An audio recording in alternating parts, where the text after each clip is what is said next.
had the voice, the hits, the Grammy nominations. And then, just like that, they were gone. Some were sabotaged by their own labels, some were blackballed by the industry, and some had their careers stolen right out from under them by artists you still hear on the radio today.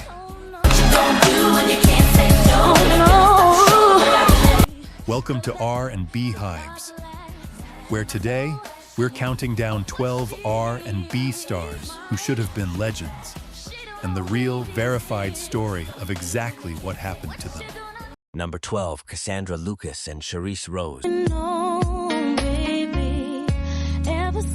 were two New York women working day jobs at a dermatologist's office and recording demo tapes by night. A local producer literally heard them singing on the street, signed them on the spot, and their very first single, Stroke You Up, shot to number 3 on the Billboard Hot 100 in 1994, going platinum with 700,000 copies sold in the United States alone. By 1997, their follow-up, GHT Toe UT, hit number 1 on the Billboard R&B chart and cracked the pop top 10. They appeared on the Space Jam soundtrack alongside Michael Jordan. They were on fire. But after their third album in 2000, a vicious legal battle over the rights to their recordings went silent for 13 years. When they attempted a comeback in 2013, Charisse Rose secretly brought a new group member on a UK tour without informing Cassandra Lucas. Lucas sued. That lawsuit killed the reunion before it could breathe. Two women who sang their way off the street corners of New York, broken apart by contracts, betrayal, and a music industry that never gave them the stable foundation they deserved. Number 11, Donell Jones, Where I Wanna Be, 1999. She doesn't fully understand me. Before Usher made confessional R&B a stadium sport, Donell Jones was writing the blueprint, literally. The Chicago-born singer co-wrote Usher's very first breakout single, Think of You, with Faith Evans back in 1994, before most people knew his name. His 1999 album, Where I Wanna Be, went platinum, moved 1.2 million copies in the US, and spawned one of the most emotionally honest R&B records of the decade. The lead single, You Know What's Up, featuring the late Left Eye of TLC, reached number 7 on the Billboard Hot 100 globally. The title track, Where I Wanna Be, a brutal, honest reckoning with leaving a relationship to find yourself, hit number 2 on the R&B chart and was later sampled by Mariah Carey, J. Cole, and Chris Brown decades after it dropped. So what happened? His follow-ups charted well. Life Goes On debuted at number 3 on the Billboard 200 in 2002, and Journey of a Gemini actually hit number 1 on the R&B album chart in 2006. But label promotion quietly dried up, and Jones launched his own independent imprint, Candyman Music Inc. The industry had moved on from a man who was never flashy enough for the era, even though the music was undeniably great. A songwriter who built careers for others, whose own legend never got the full story it earned. If you are enjoying this, do well to like, share, and subscribe to keep connected. Number 10, Tweet, Oops, 2002. You would have thought I needed help from just feeling that. Born Charlene Keys in Rochester, New York, Tweet carried one of the most soulful, nuanced voices of the early 2000s. Her 2002 debut single, Oops, Oh My, produced by Timbaland and co-written with Missy Elliott, peaked at number 7 on the Billboard Hot 100 and pulled her debut album, Southern Hummingbird, to number 3 on the Billboard 200. The song was a radical self-love anthem wrapped in a Timbaland groove that felt completely unlike anything else on radio. What most fans never knew was the darkness behind her rise. Before she made it, Tweet had endured homelessness, alcoholism, and reportedly attempted suicide because she could not get signed. When success finally arrived, it felt like a miracle. But the moment Timbaland and Missy shifted their production focus elsewhere, Tweet's commercial momentum collapsed entirely. Her second album, It's Me Again, in 2005, received critical praise and zero label push. She spent years invisible from mainstream radio. Then in November 2023, More than 20 years after Oops, Oh My was released, Missy Elliott walked on stage at Tweet's sold-out show in Atlanta and surprised her with her very first RIA Gold single plaque. 20 years for a song that deserved platinum on Impact. Number 9, Dru Hill, Never Make a Promise, 1997. 4 teenagers from Baltimore named their group after the park in their own neighborhood, Druid Hill, and got their first real gigs singing at a fudge shop at the Inner Harbor to entertain customers making candy. They competed at the Apollo Theater's national competition in New York City. They opened for Mary J. Blige. They joined Puff Daddy's No Way Out tour. And their 1996 self-titled debut album went platinum, producing 2 #1 R&B singles back-to-back, In My Bed and Never Make a Promise. Never Make a Promise, led by Jazz Anthony, not Cisco, spent 4 weeks at #1 on the Billboard R&B chart and peaked at #7 on the pop chart. The music video starred the late actress Michelle Thomas and tackled domestic violence in a way that was years ahead of mainstream R&B at the time. Then Cisco's solo Thong Song in 2000 went quadruple platinum, and Def Jam began betting the house on Cisco alone. Internal tensions exploded in 2008 when Woody quit the group live on a Baltimore radio interview, and Cisco walked out on the broadcast mid-interview. Def Jam had already dropped them in 2004 after Cisco refused to contribute vocals to new recordings. The group that sold over 40 million records worldwide, destroyed by ego, label politics, and one unforgettable song about a piece of underwear. Number 8, Eric Bene, Spend My Life With You feat. Tamia, 1999. Eric Bennett became a single father at age 26 after his girlfriend Tommy Stauff was killed in a car accident in 1993, leaving their 16-month-old daughter India without a mother. He pushed through grief, signed with Warner Brothers Records, and in 1999 released Spend My Life With You, featuring Canadian singer Tamia, a duet that hit #1 on the Billboard R&B chart for 3 weeks, went gold, earned a Grammy nomination for Best R&B Performance by a Duo or Group, and won a Soul Train Award. His album A Day in the Life went platinum and won the Soul Train Award for Best R&B Album. To this day, it plays at weddings around the world. Then Halle Berry happened, not as a love story, but as a media storm.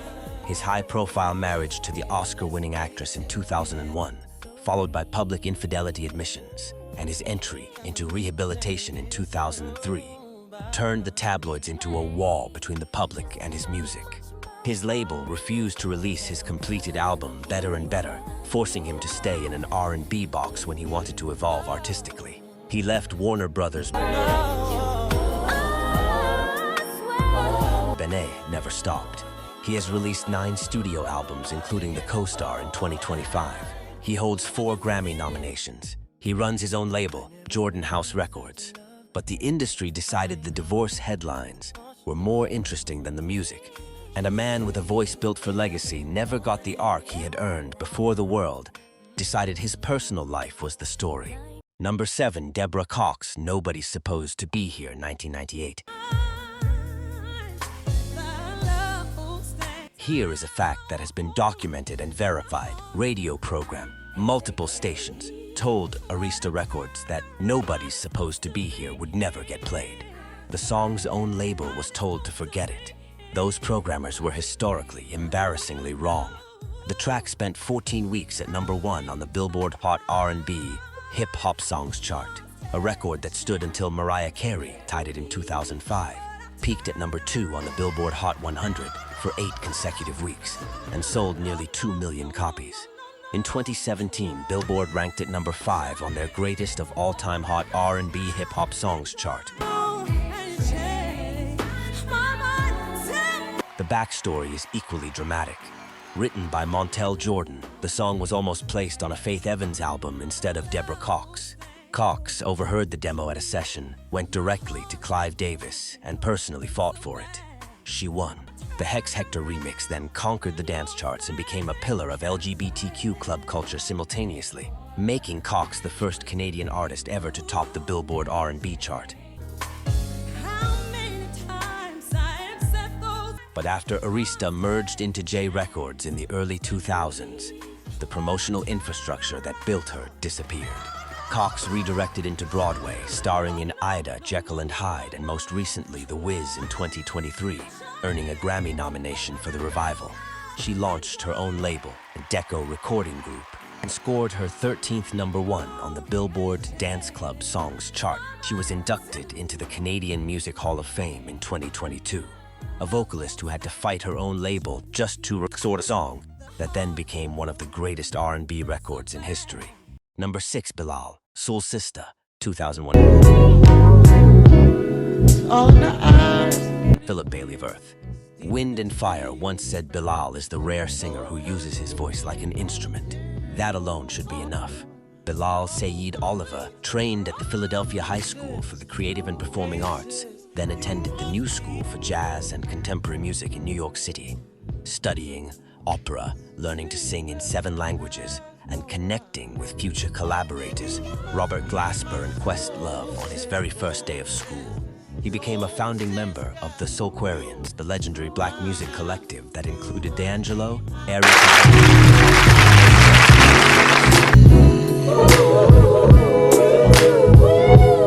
His 2001 debut Firstborn Second entered the top 10 of Billboard's R&B albums chart. Soul Sister peaked at number 18 on the R&B chart. Jay-Z featured him. Beyoncé worked with him. Kendrick Lamar came back for him on To Pimp a Butterfly, which won Bilal a Grammy for these alls. His most recent album, Adjust Brightness in 2024, was ranked number 4 on Vulture's Best Albums of the Year. Soul sister, soul sister. But in between the debut and the comeback, Interscope Records refused to release his completed second album, Love for Sale. Recording leaked online before it was officially finished, and the label shelved the project entirely. 9 years without a proper solo album.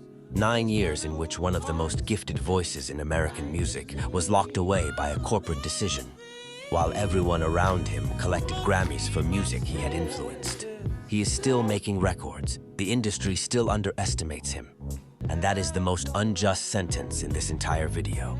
Number 5, Genuine Pony, 1996. Timbaland revealed in a masterclass lecture that the instrumental for Pony was created in 1989 and recorded with Genuine in 1994, 2 full years before the world heard it in 1996. Genuine co-wrote it with Timbaland and Static Major, and when it dropped, it peaked at number 6 on the Billboard Hot 100 and number 1 on the Billboard R&B chart. Genuine, The Bachelor went double platinum. 100% Genuine and The Life both cracked the Billboard 200 top 5. Differences hit number 4 on the Hot 100 in 2001. He sold over 10 million albums worldwide. But when Timbaland's orbit shifted toward Justin Timberlake and Nelly Furtado in the mid-2000s, Genuine lost the sonic fingerprint that made him impossible to ignore. In 2007, an unauthorized album was released under his name using stolen masters, which he had to publicly denounce on YouTube and MySpace simultaneously. In 2014, the executive producer of his original debut album sued him for royalties on his 5-album Sony deal, and his lawyers reportedly claimed in response that Genuine was broke. Pony became immortal anyway. Magic Mike in 2012 revived it. A 2021 TikTok mashup with Britney Spears' Toxic hit the pop airplay chart in 2022. The song has appeared in Magic Mike XL, Magic Mike's Last Dance, and Saturday Night Live. Genuine watched his greatest hit work for Hollywood films, TikTok trends, and Broadway shows while his career remained in permanent nostalgia mode. The song outlived the legend it should have built. Number 4, Amerie, One Thing, 2005. Amerie Me Marie Rogers had to leak her own single to keep it from being stolen. That is not hyperbole. That is documented history. Columbia Records was reportedly considering giving One Thing to Jennifer Lopez, who was also on the label at the time. The song had been crafted specifically around Amerie's raw vocals and rhythmic delivery by producer Rich Harrison, the same man who built the beat for Beyoncé's Crazy in Love. Sensing the politics shifting against her, Amerie released one thing to the public herself. The strategy worked perfectly. The song peaked at number 8 on the Billboard Hot 100, earned a Grammy nomination for Best Female R&B Vocal Performance, and went gold with over 500,000 copies sold in the US. Let's go! Her go-go percussion-driven sound was completely original, blending Washington, D.C. go-go rhythms into mainstream R&B in a way no one had done before her or has fully replicated since. Her visual identity, the fashion, the signature bangs, influenced artists who went on to be far more commercially celebrated. Rich Harrison was eventually pulled away to work with higher-budgeted artists, and without that sonic chemistry, Columbia failed to properly promote her third album. Because I Love It, something Amerie confirmed publicly in a 2007 interview. She went independent in 2011. She has since authored multiple novels and runs a book club dedicated to diverse voices in literature. One of the most original R&B artists of the 2000s, who had to fight her own label to keep her own song, never received the legendary career her talent absolutely justified. Number 3, Tevin Campbell, Can We Talk, 1993. I saw you standing. At 12 years old, Tevin Campbell was introduced to the music world by Quincy Jones. By 13, he had a #1 R&B hit on Jones's ensemble album. Prince wrote 4 songs for his second solo album. Babyface wrote Can We Talk before his 20th birthday. Tevin Campbell received 5 Grammy nominations, and the artists he lost to were Luther Vandross, Ray Charles, Al Jarreau, Babyface, and Peak Boys II Men. That is the level the industry placed him at. Tevin Campbell was considered one of the greatest vocalists of his generation before he was legally allowed to drink. I will not let it go. Can We Talk was released in 1993 when Campbell was 16 years old. Babyface wrote every word. It peaked at number 9 on the Billboard Hot 100, spent 3 weeks at number 1 on the Billboard R&B chart, sold 500,000 copies going gold, won the Soul Train Award for Best R&B Soul Single, Male, and earned a Grammy nomination for Best Male R&B Vocal Performance. His album I'm Ready sold 2 million copies in the United States by the time he was 19 or 20. And as he has said himself, you just couldn't be that back then. The pressure of performing by musical royalty, quietly erased by an industry that was not ready for who he was as a human being. Number 2, Me Case of the X, What You Gonna Do, 2000. Get shit calling now after so long. Mia Marie Harrison signed her first record deal at 18 years old. Her debut album went double platinum. In 2001, she won a Grammy for Best Pop Collaboration for Lady Marmalade, alongside Pink, Christina Aguilera, and Lil' Kim, the most successful airplay-only single in history at that time, with 5.5 million copies sold worldwide. Case of the X peaked at number 4 on the Billboard Hot 100. Billboard named her to their Top 100 Women Artists of the 21st Century list in March 2025. She was a global superstar by 22. Then her 4th album, Liberation, was accidentally released early in certain markets before it was completed. Instead of suing her label for damages, which she legally could have, Mia chose independence. She walked away from the major label system entirely, and in 2008 founded her own company, Planet 9. What followed was a decade of work most fans never heard. 7 independent compilations, self-engineered, self-funded, self-produced, executive produced entirely by Mia herself. She expanded into wine, apparel, and production. She earned a Grammy nomination for Best R&B Album for Smooth Jones in 2017. Maya has spoken openly about being blackballed in the industry. She has described downgrading her entire life, no furniture, a tiny studio apartment, to fund her art on her own terms. She has described her parents' bitter divorce, her mother's battle with cancer, her father's suicidal episodes, all while trying to maintain a career. And in May 2025, she released a new single through Virgin Music Group and performed Case of the X live at the 2025 BET Awards in front of millions of viewers, 25 years after the song first made her a household name. Tell me what is it that she needs? What she needs? She has been working this entire time. The industry just stopped telling you about it.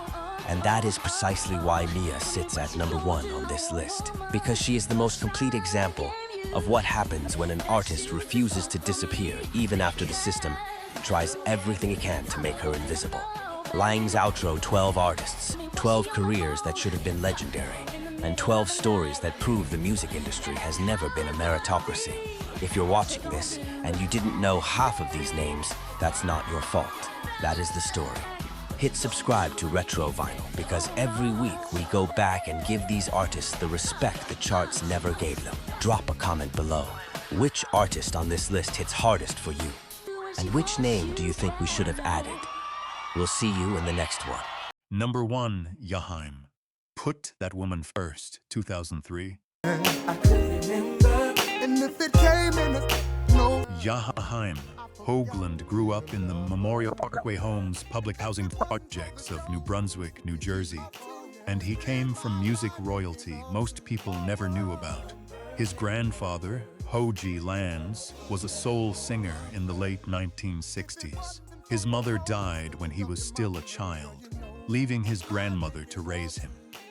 By his mid-teens, he was winning local talent competitions with a raw baritone voice that drew immediate comparisons to Teddy Pendergrass.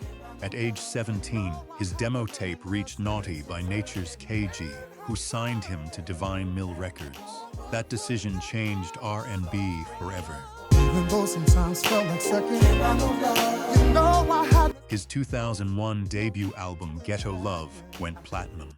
His 2002 follow-up, Still Ghetto, went platinum with Put That Woman First, a song about honoring and prioritizing the woman you love, reaching the top of the R&B charts and becoming one of the most celebrated relationship anthems of the entire 2000s. Then, in 2006, his third album, Ghetto Classics, debuted at number 1 on the Billboard 200, selling over 153,000 copies in its first week alone. 3 Grammy nominations followed, including Best R&B Album and Best Male R&B Vocal Performance. He was on the exact trajectory of a legend.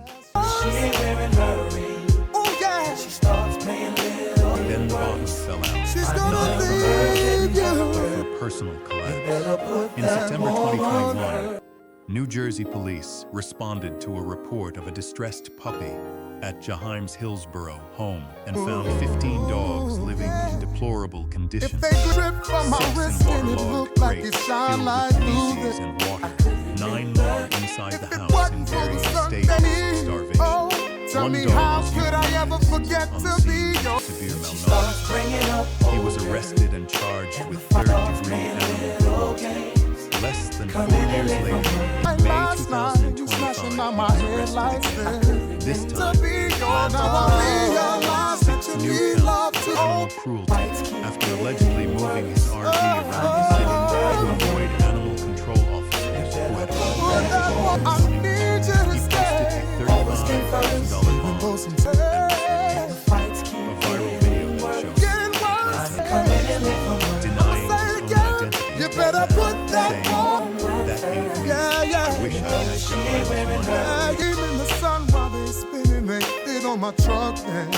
a man who sang one of the most devoted love songs in 2000s R&B, about putting a woman first, about treating love with dignity and care, became the headline nobody wanted to write. The talent was never the question. The trajectory was never in doubt.